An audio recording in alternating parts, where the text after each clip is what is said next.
Lecturer education की तैयारी करने वाले तमाम कैंडिडेट्स को मेरी तरफ से अस्सलाम वालेकुम। उम्मीद करती हूँ कि आप सबकी तैयारी बहुत अच्छी जा रही होगी। आज मैं एक बहुत इंपॉर्टेंट थ्योरी लेकर आई हूँ जो कि है मैस्लोस हायरार्की ऑफ नीड्स। इस थ्योरी के जो अदर नेम्स हैं वो सेल्फ एक्चुअलाइजेशन थ्योरी है, ह्यूमनिस्टिक थ्योरी और मोटिवेशनल थ्योरी ऑफ मैस्लो है। तो ये जान लेते हैं सबसे पहले कि मैस्लो कौन थे। मैस्लो एक अमेरिकन साइकोलॉजिस्ट थे। इनका मुकम्मल नाम जो है वह अब्राहम मैस्लो है।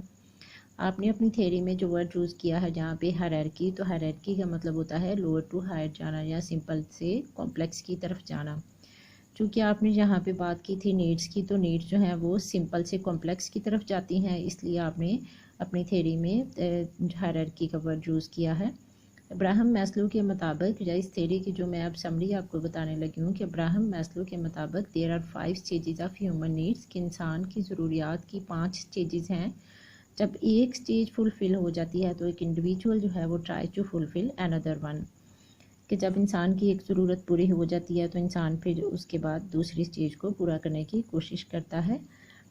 नीड क्या होती है कि डेफिशिएंसी ऑफ समथिंग, किसी भी चीज़ की कमी को नीड कहते हैं। और मैस्लो के मुताबिक जो है वो 2 तरह की नीड्स होती हैं। एक है डेफिशिएंसी नीड्स जिनको सर्वाइवल नीड्स भी कहते हैं, और दूसरी है बीइंग नीड्स या ग्रोथ नीड्स। डेफिशिएंसी नीड्स या सर्वाइवल नीड्स ऐसी नीड्स हैं कि जब ये पूरी हो जाती हैं तो इंसान के अंदर जो है मोटिवेशन का जो लेवल है वो कम हो जाता है। बीइंग या ग्रोथ नीड्स ऐसी नीड्स हैं कि जब ये पूरी हो जाती हैं तो मोटिवेशन जो है वो कम होने की बजाय बल्कि मज़ीद बढ़ती है। मिसाल के तौर पर अगर आप गेम खेल रहे हैं और आपका टारगेट जो है वो 5 स्कोर करने का है और आपने वो बहुत जल्दी या अच्छे तरीके से गेन कर लिया स्कोर, तो फिर आपके अंदर मोटिवेशन पैदा हो जाती है कि अब आपने गेम को क्विट नहीं करना बल्कि मज़ीद खेलना है, और 5 के बजाय अब आपने 10 का स्कोर करना है या 20 का करना है। यानी आपका मोटिवेशन लेवल जो है वो इंक्रीज़ करता जाता है।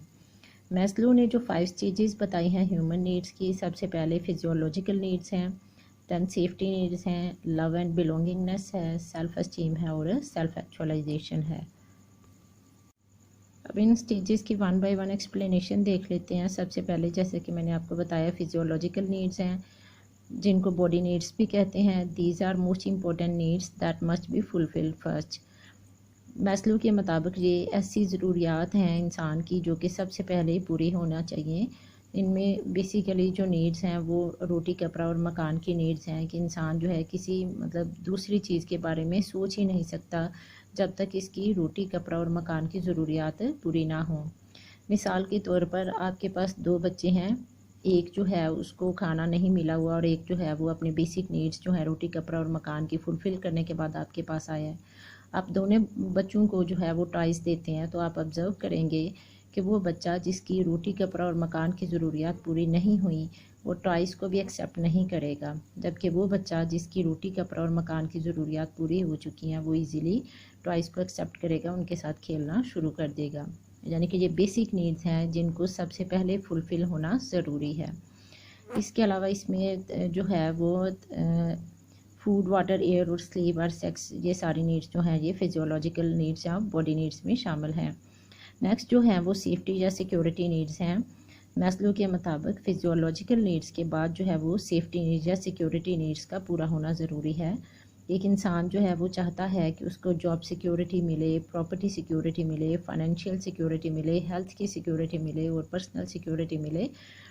यानी कि जो फिजियोलॉजिकल नीड्स हैं यहाँ पे इनको इसके साथ अगर रिलेट करें तो फिजियोलॉजिकल नीड्स जो हैं वो एक दिन ही फुलफ़िल नहीं होनी चाहिए बल्कि वो डेली बेसिस पे मिलनी चाहिए।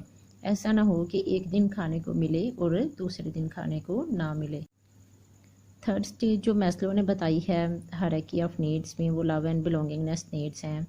जो सोशल नीड्स असल में इनमें शामिल हैं फ्रेंडशिप, फैमिली, इंटीमेसी या लवर। तो कहता है मैस्लो कि जब 2 ऊपर वाली नीड्स पूरी हो जाती हैं तो फिर इंसान जो है अपनी इमोशनल नीड्स को सेटिस्फाई करने की कोशिश करता है।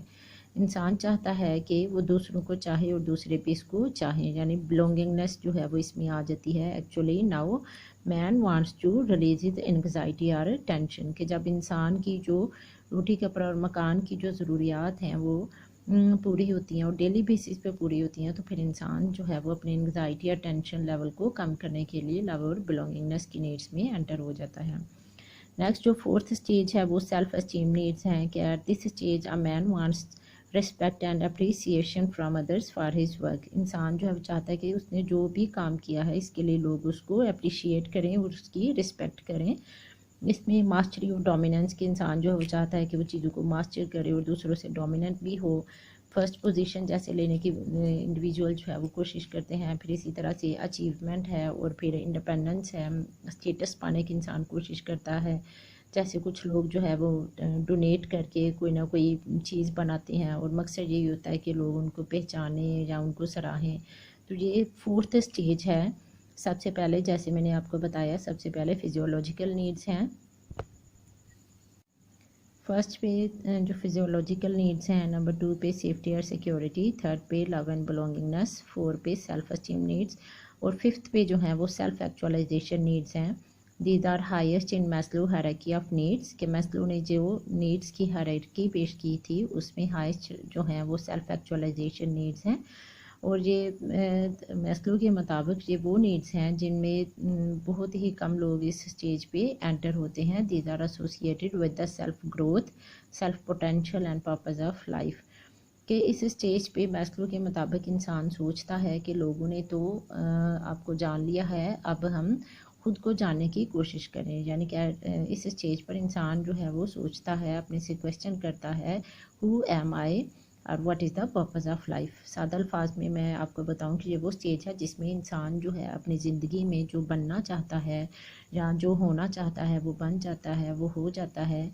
मिसाल के तौर पर अगर किसी इंसान का बचपन में जो ख्वाब था कि वो पेंटर बने, लेकिन कुछ घरेलू ज़िम्मेदारियों या कुछ मुश्किलात की वजह से वो कुछ और बन गया, तो वो इंसान जब पहले वाले 4 स्टेजेस को अच्छी तरीके से फुलफ़िल कर लेता है तो वो सोचता है कि चलो अब बचपन का जो ख्वाब था उसको भी पूरा किया जाए।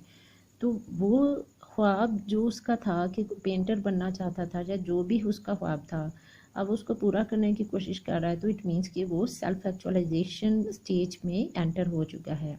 यानी कि बाय हेरिडिटी जो इंसान में गुण थे, अब उनको वो पूरा करना चाहता है।